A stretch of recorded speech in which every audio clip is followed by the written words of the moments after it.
ang mga kwento ng pag-ibig, kwento ng buhay at kwento ng pag-asa dito sa Barangay Love Stories. Love Stories. Minsan nahahanap natin ang pamilya sa ibang tao. Sa hindi naman natin kaano-ano. Madalas pa nga ay kung sino pa yung mga hindi mo kadugo ay sila pa ang mabuti sa iyo. Ikaw, kabarangay, naranasan mo na bang ituring na pamilya ang mga taong hindi kasama sa inyong pamilya? Dear Papa Dudut, ako po si Aliana, kahilera na ang mga nasa 30. At dahil nape-pressure na ako sa mga tao sa paligid ko sa kakatanong kung kailan ba ako magkakajowa, humanap na ako para matahimik na sila. Bukod sa pressure, parang feeling ko ay ready na rin po naman akong magkaroon ng karelasyon. 2 taon na rin akong nabakante. Na-trauma kasi ako sa huling nakarelasyon ko.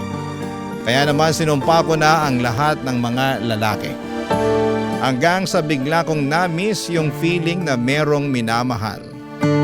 At sa paghahanap ko ay natagpuan ko siya sa Facebook, Papa Dudut. Ako mismo ang nag-add sa kanya. Cute kasi niya sa profile picture niya. Darren nga pala ang pangalan niya. Mas matanda siya ng 5 years sa akin. Chinat ko na nga rin siya kaagad matapos ko siyang i-stalk. Malinis ang record niya, single at mukhang galing sa maayos na pamilya. Laban na yan, Papa Dudut.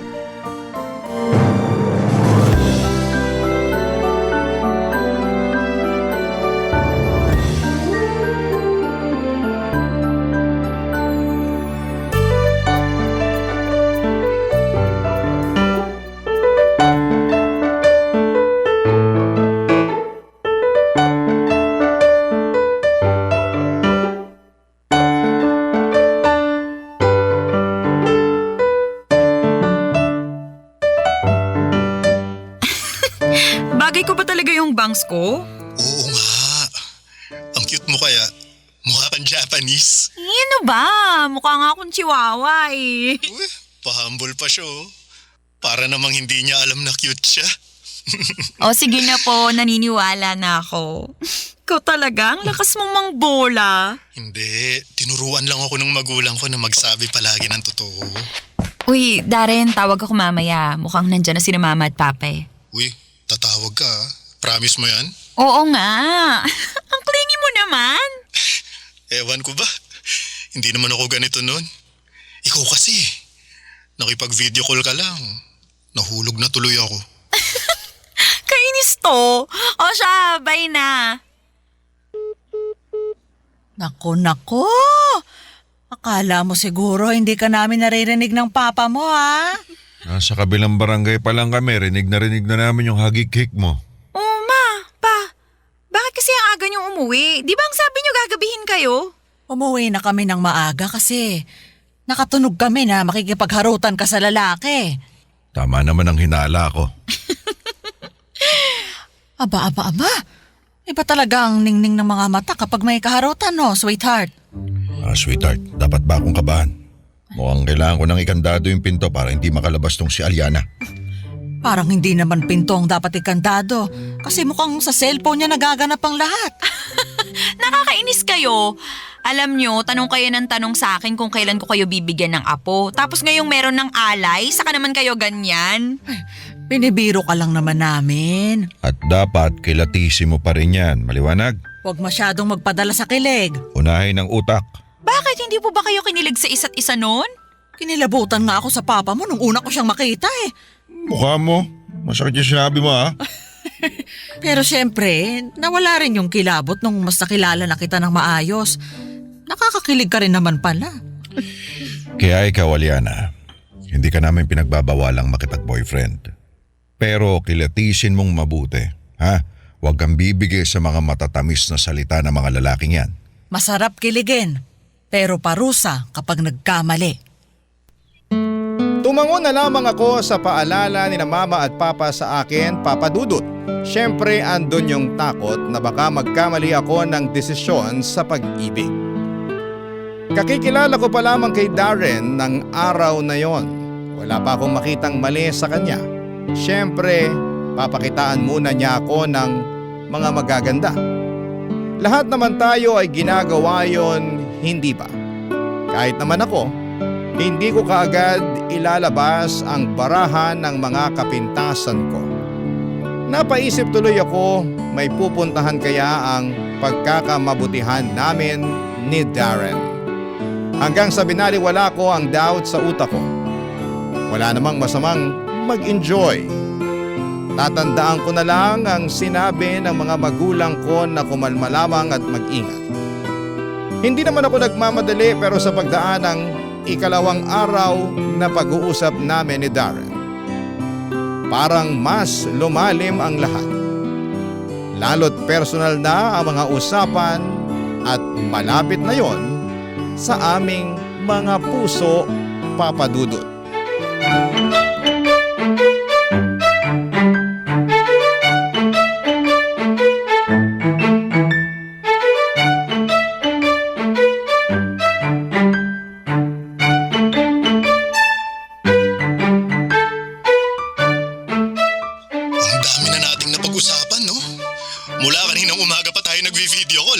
Oo nga eh. Sumuko na nga tong power bank ko. Ako nga, hindi na umalis sa saksakan. Alam mo, ang saya lang na makausap ka. Kung saan-saan kasi napupuntang usapan natin eh. Oo nga mula sa paboritong ulam hanggang sa pinakaayaw na sahog sa chop suey. At pinakaayaw na kulay ng medyas. Paano sinong tao ang makakapag-isip na pag-usapan ang kulay ng medyas, di ba? Ano pa kaya ang next natin pag-uusapan? Parang kilala na natin masyado ang isa't isa eh. Samantalang, second day pa lang natin to na magkakilala. Marami pa tayong kailangang malaman sa isa't isa, no? O sige, ano bang masasuggest mo na topic? May naisip ako pero baka umatras ka eh. Baka i-block mo na ako pagkatapos. Hindi yan.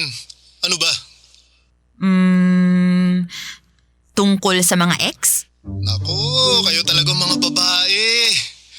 Ang hilig pag-usapan ng nakaraan. Laging gustong topic yung mga ex. At kayong mga lalaki, panay ang iwas sa usapang ex. Kaya nakakaduda kayo eh. Feeling namin lagi kayong may tinatago. Mga babae talaga. Tamang hinala palagi. Hindi talaga kayo aamin ng mali, no? At hindi naman kayo magpapatalo. Sige. Pag-usapan na natin ang mga ex na yan para tapos na. Sure ka? Baka naman masama ang loob mo, ha? Hindi naman. Naka-move on na ako dun sa ex ko. Ako rin naman, no? Naka-move on na. Kaya nga heto at hinaharot ka na. Same.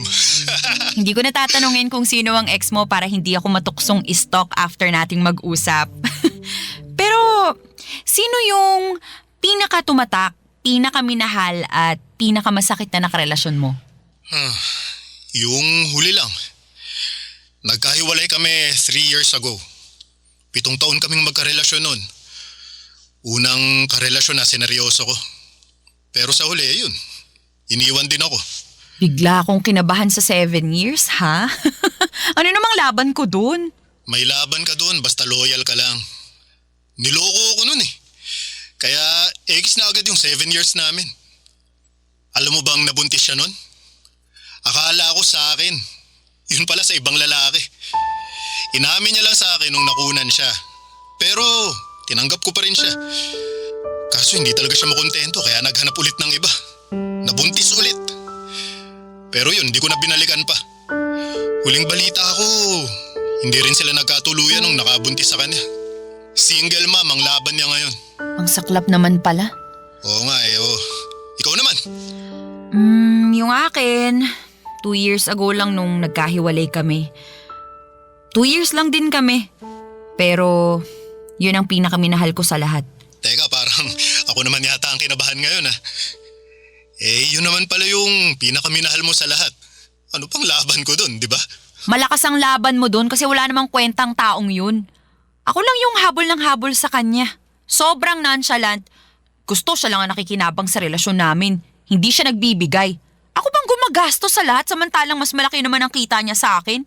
O buti, nakipaghiwalay ka na sa kanya. Siya pa nga tong nakipaghiwalay sa akin eh. Kasi sabi niya nalulunod na raw siya sa pagmamahal ko sa kanya. Hindi raw niya yun masusuklian.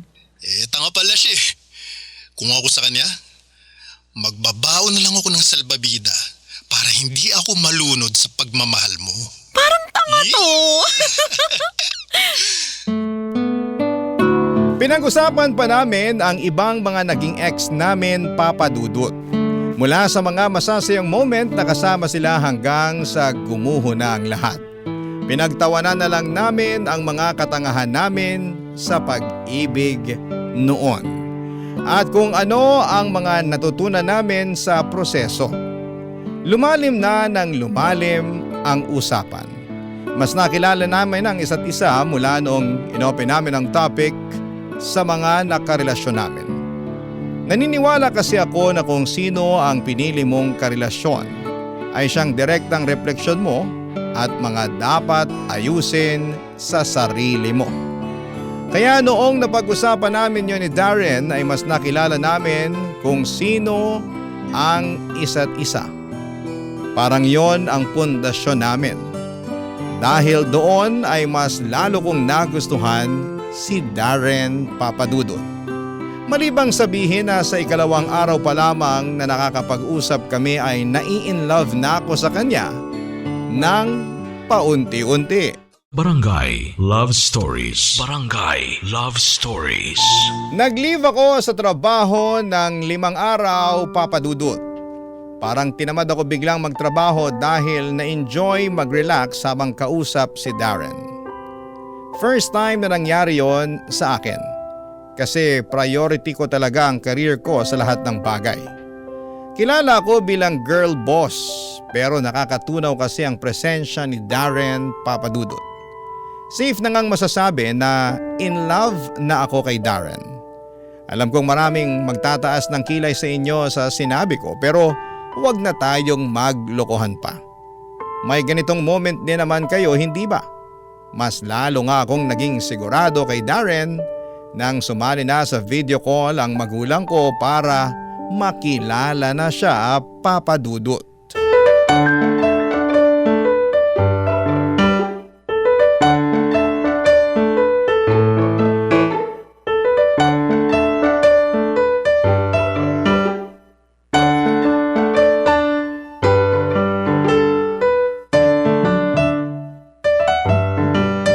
Maayos ba ang buhok ko, sweetheart? Malangis pero style yan. Ay, Oo, inis ka. Hindi ka nga oily pero palot ka naman. Pikon ka pa rin ha. Maayos ka kasi. Makakaharap na natin ng future boyfriend itong si Aliana. Kailangan presentable tayo. Oh, presentable naman ako ah. Oh, nakapolo pa nga ako. Nakapolo ka pero naka-boxer short ka naman. Magpantalon ka nga ron. Huwag mo nang alalahanin yung pang-ibaba ko. Ngumiti na lang tayo kapag kaharap na natin sa video ko landarin na yan. Huwag kayong OA sa mga comment ha, Mama, Papa. Baka mamaya ipahiya niyo ako. Ang papa mo ang pagsabihan mo. Ako chill lang ako rito eh. Chill ka dyan. Ano ka, Yelo? Ito na siya, tumatawag na. Hello, Aliana. Hi, Darren. Kasama ko na pala sina Mama at Papa. Ready na silang makilala ka. Kinakabahan ako. Oh, Huwag ka nang mahiya sa amin, Darren, ha? Kami lang to. Ako nga palang mama ni Aliana. ako naman best friend ni Aliana. Ako, ang bata naman po pala ng best friend ni Aliana. At ang nanay niya, alam ko na kung saan nagmana ng ganda si Aliana. Bolero? Hindi mo na kailangan magsinungaling, Darren. Kami lang to. Ay, Aray. naku, wala ka talagang kahit katiting na pampakilig dyan sa katawan mo, no? Nagsasabi lang naman ako ng totoo. Ma, Pa, behave lang kayo. Hayaan mo na, Aliana. Nakakatuwa nga ang mga magulang mo eh. Parang ang sarap nilang kasama. Tumatago sa screen ko yung pagmamahalan nila. Ay naku, paano na lang kapag nakasama mo pa sila sa personal? Naku, baka atakihin na ako sa kilig nun. Sweetheart, bakit hindi mo man lang binola ng ganito yung magulang ko nung naliligaw ka sa akin, ha? Mabuti pa tong si Darren marunong. Hindi naman nadadaan sa bola yung mga magulang mo. Lalo na yung nanay mo. Nasa labas pa lang ako ng bahay nyo, bumubuga na agad ang apoy. Nakakatawa po kayong panoorin. Sana mamit ko na kayo sa personal. Kulang tong video ko lang. Eh di, dalaw ka sa amin. Tama si Aliana. Pumunta ka rito sa bahay at ipagluluto kita ng kare-kareng Kapampangan. Gusto ko po yan. Sige po, dadalaw ako sa inyo. Naku, hindi na ako makapaghintay. Ang saya ko na nakitang nagkakausap na sina Darren at ang mga magulang ko. Komportable na sila sa isa't isa na akala mo ay matagal na silang magkakilala. Mas dumaldal pa nga si Darren. Hindi ko na rin siya halos nakausap kasi sina mama at papa na ang kaharap niya. Nagkape na lamang ako at pinakinggan ang mga usapan nila, Papa Dudut. At habang pinagmamasdan sila na magkakausap ay hindi ko maiwasang mangarap na balang araw magkakasama na kami sa bahay namin. Magkakasalo sa kare-kare. Magkatabi kaming dalawa na nakikinig lang sa mga kwento ni na mama at papa o kaya naman ay nakikinig sa radyo sa inyo, Papa Dudut. Di bale, sabi ko sa sarili ko, mangyayari din yon balang araw kapag pinagkaloob.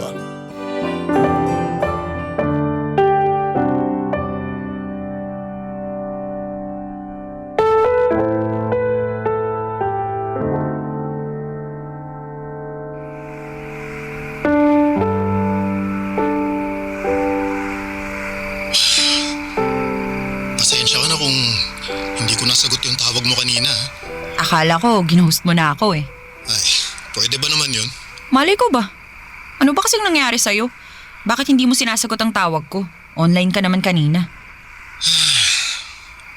Mahabang kwento. Marami pa namang oras. Wala naman ako ibang gagawin.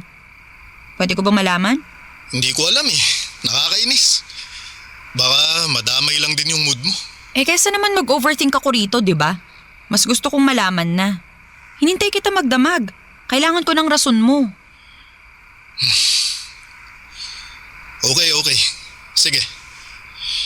Kausap ko kasi yung ex ko. Yung 7 years? Oh, Huwag mong sabihing nagkabalikan kayo. ha? No way! Hindi na ako babalik dun. Eh bakit kayo nag-usap pa? Wala naman kayong negosyong dalawa. Walang anak, hindi naman kasal. Walang dahilan para mag-usap pa kayo ulit. Teka, mukhang nagsiselos ka dyan ah. Eh kasi naman. Siyempre 7 years kayong nagsama. Pero nabura lahat yun dahil niloko niya ako. Kaya walang dahilan para magselos at mapraning ha? Kahit anong mangyari, hindi na ako tanga para bumalik dun. Kung wala na talaga, edi sige. Ikwento mo sa akin. Huwag kang magsisinungaling. Ayokong maitatago kang detalye. Sabihin mo sa akin lahat para pagkatiwalaan kita sa mga susunod. Ito na nga, oo. Tumawag kanina. Ayoko sanang sagutin kasi ayoko na siyang makaharap eh. Ayoko na talaga ng connection pa sa kanya. Kaso nung di ko sinasagot, ginulo naman niya yung mga kaibigan ko at pamilya. Pinapasuyo na kausapin daw ako para sagutin ko yung tawag niya. At sinagot mo na nga ang tawag niya. Oo wala naman akong choice eh. Kung hindi ko sasagutin, hindi niya titigilan yung mga malalapit sa akin. So eto na nga. Gusto niyang makipagbalikan sa akin. Ano? Ang kapal naman ang mukha niya? At bakit pa siya? Kalma lang, Aliana. Eh kasi naman. Anong sagot mo? Syempre, diretsahan kong sinabi na ayoko. Gusto lang naman niya akong balikan kasi nahihirapan na siya sa pagiging single mom niya. Natanggal siya sa trabaho. Hindi naman nagsusustento yung nakabuntis sa kanya. Umaasa lang siya sa magulang niya ngayon. Inamin naman niya to sa akin. Kaya nga raw siya nagsisisi na sinira niya ang relasyon namin. Kaya gusto niyang bumalik para itama ang lahat. Ano ko, tanga? Mabuti na lang at tumanggi ka. Nakahinga ako ng maluwag doon Sabi ko naman sa'yo, hindi mo na kailangan mangamba. Saka sinabi ko na rin sa kanya na meron na akong ibang babae na nagugustuhan. Uy, kiligin ka naman dyan. Oo, ito na nga. Nagsisimula na nga eh. Kaya Aliana, huwag nang mapraning ha. Hindi na ako babalik sa kahit na sinong ex ko. Kahit meron pa kaming unfinished business. Hindi na ako lilingon kasi Nasa harapan ko na ang gusto ko. Kuhang-kuha niya ako sa mga salita niya, Papa Dudut. Alam kong hindi dapat maniwala sa salita lamang. Pero ramdam ko kasing sincero siya, kaharap ko siya at nakikita ko yon sa kanyang mga mata. Tinatag na nga rin niya ako sa mga kung ano-anong post sa Facebook. Nagko-comment na rin siya sa mga post ko. Hindi siya katulad ng ibang lalaki na nagtatago sa social media ng babaeng nakakausap nila. Kaya alam kong seryoso siya sa akin. Yon ang ika-4 na araw na nagkausap kaming dalawa, Papa Dudut. At sa ika-4 na araw na yon ay para lang makampante na ako ay inaya na ako ng date ni Darren.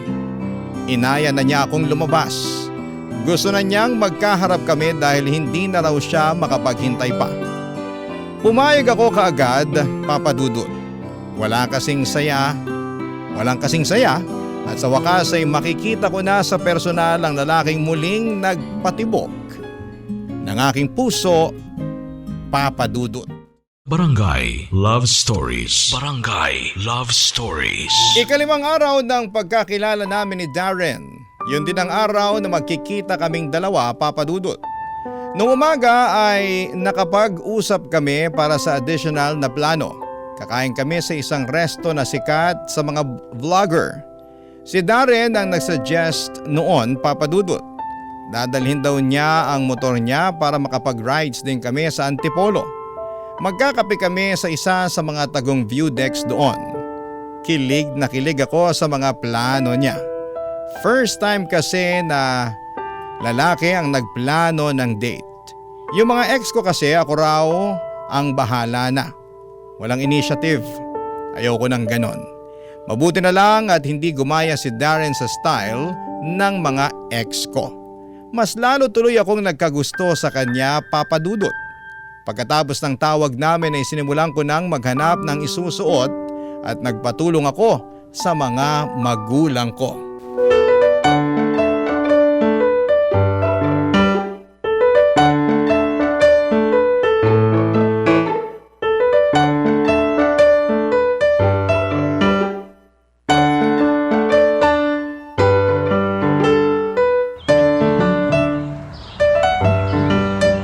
Aliana, hindi bagay sa'yo magsuot ng gray.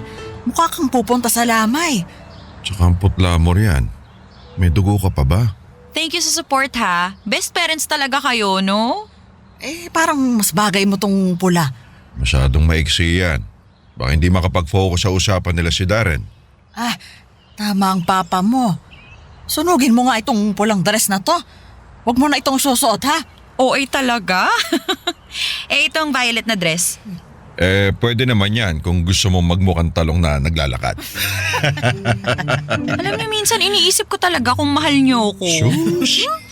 Pinapatawa ka lang namin. Oo nga. Ikaw naman kasi. Pansin sa mukha mo ang kaba. Mas maganda kung confident ka nga harap sa kanya. Kasi gusto ng mga lalaki yung babaeng kayang dalhin ang sarili nila. Kaya kahit anong isuot mo, basta nadadala mo sa confidence mo, palong-palo na yan. Tama ang papa mo. Kahit sako pa ng harina ang suot mo basta pang Miss Universe ang confidence mo, mai-inlove pa rin sa'yo si Darren. So, pwede ko nang isuot tong pulang dress? Siyempre hindi. Masyadong maiksi yan. Magsuot ka ng bestida lagpas tuhod. Akala ko ba? Ay, labo niyo kausap? Protective lang kami sa'yo, anak. Hindi porket pinapayagan ka naming makipag-date papayagan ka na rin naming masilipan ng Darren na yan. First date nyo pa lang to. Dapat wala mo na siyang makita. Saka huwag ka masyado magpahid ng makeup ha. Mas gusto namin makita yung natural na ganda ng isang babae. Noted pa. Ay, grabe ka pressure. Magsusuot na nga lang ako ng bulaklaking dress. Bahala na. O sige na po, lumabas na kayo ng kwarto ko para makapag-prepare na ako. O sige. Pero, huwag isusuko ang Batangas, ha? Batangas? Sweetheart, bataan yun. Bataan. Ay,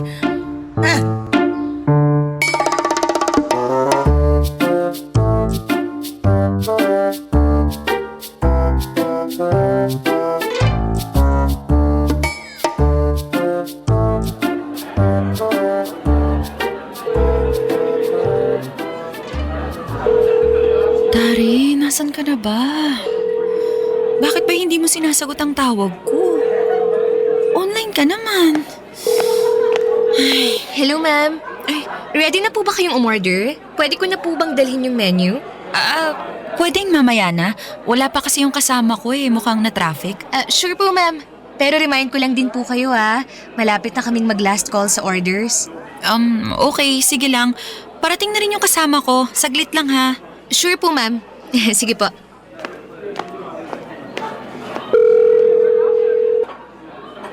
Ano ba, Darin? Bakit naman ganito? Bakit ayaw mong sumagot? Machat na nga lang siya.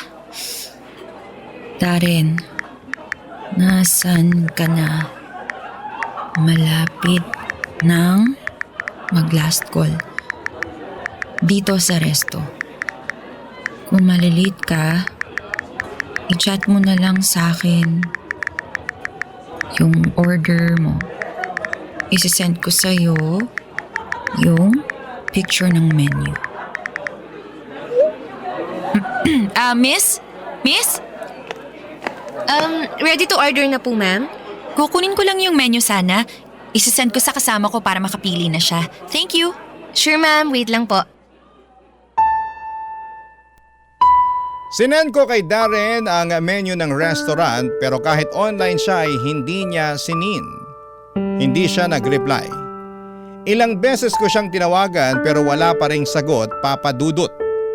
Nanginginig na ako sa takot. Mahigit 4 na oras na akong andon at panay na ang tingin ng mga waiter at waitress sa akin. Nahihiya lang silang paalisin ako at pakiramdam ko ay alam na rin nila na inindyan ako ng kadate ko. Kaya naman napa-order na lamang ako ng pagkain ko.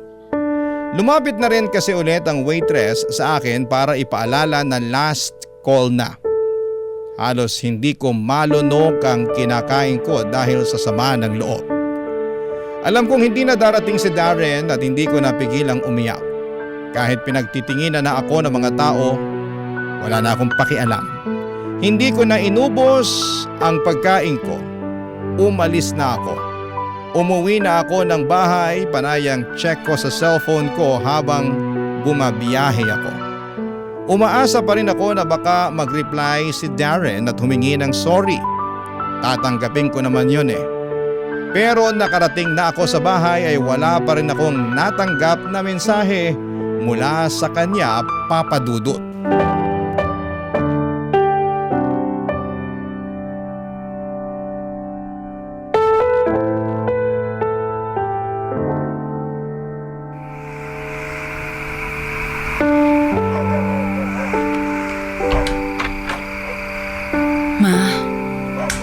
Oy, ay kala namin nakipagdaanan ka na Kumusta ang date mo?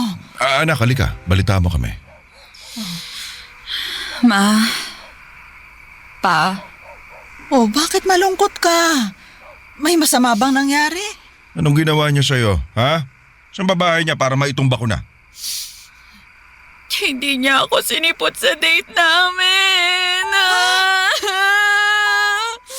Nakakahiya. Pinagtitinginan at pinagbubulungan ako ng mga waiter at waitress kanina. Sinubukan mo bang tawagan? Baka may nangyaring hindi maganda kaya hindi siya nakasipot. Tinatawagan ko siya pero hindi niya sinasagot. Online naman siya pero kahit reply sa chat ko wala. Lang yang Darren na yan. Kaya napapasama pangalan namin mga lalaki. Ngayon ba? Baka nag-reply na. Wala pa rin po. Kanina pa nga ako dyan sa labas ng pintuan natin kakahintay sa reply niya pero wala.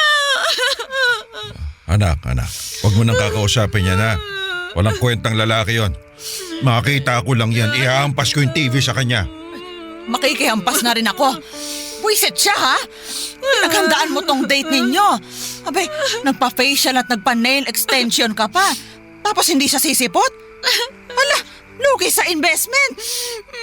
Ang sakit po ng ginawa niya. Ganun talaga sa pag-ibig, anak. Walang ibang choice kundi sumugal. Pagtalo ay di iiyak. Pero hindi susuko. Palang araw, makikilala mo rin yung taong hindi ka ipapatalo. Ayoko na po magmahal ulit. Ayoko na. Anak, ngayon mo lang sinasabi yan kasi bago pa lang. Pero matatawa ka na lang sa sarili mo balang araw kapag nakaharap mo na yung dawan para sa'yo. Tama ang papa mo. Mahihiya ka na lang na iniyakan mo yung lalaki na hindi ka naman sinipot. Matatawa ka na lang kung bakit mo iniyakan niyang walang kwentang Darren na yan. 5 araw lang naman kayong magkakilala. Sige po. Pasok lang po muna ako sa kwarto. Gusto ko na pong matulog, napagod ako. Anak, mahihirapan ka makatulog niyan. Gusto mo samahan mo na lang kami ng mama mong manood ng balita. Mas nakakayak pa tong mga balita sa bansa natin kaysa dyan sa panggugo sa'yo ni Darren Ikaw naman, sweetheart. Oh, Huwag mo nang asarin to si Aliana. Broken na nga eh. ayoko lang kasing nakikita ang prinsesa ko na umiiyak sa maling lalaki. Di bali na. Basta pangako ko sa'yo, kapag nakita ko Darren na yan, magiging laman siya ng balita sa TV natin. Kahit papaano ay gumaan ang pakiramdam ko sa mga sinabi ng magulang ko. Sinamahan ko sila saglit para mailayo man lang ang isipan ko sa lungkot. Pero hindi yon umepekto. Pumasok na ako sa kwarto at sa huling pagkakataon ay sinilip ko ang inbox ko para i-check kung nag-message na nga ba si Darren. Pero wala. Nakita ko rin na in-unfriend na niya ako. Doon ko na-realize na tapos na ang 5 araw na naging masaya ako sa piling niya. Sa ngayon, halos 3 buwan na mula nang naputol ang koneksyon namin ni Darren. Pero hindi ko maintindihan ang sarili ko kung bakit inaabangan ko pa rin na mag-chat siya sa akin. Inaabangan ko pa rin ang paliwanag niya kung bakit bigla na lamang siyang nawala. Ano bang kasalanan ko? Bakit hindi na siya ulit nagparamdam? Mga katanungan na malabo nang mabigyan ng kasagutan. Pero hihingi lang sana ako ng payo sa inyo, mga kabarangay.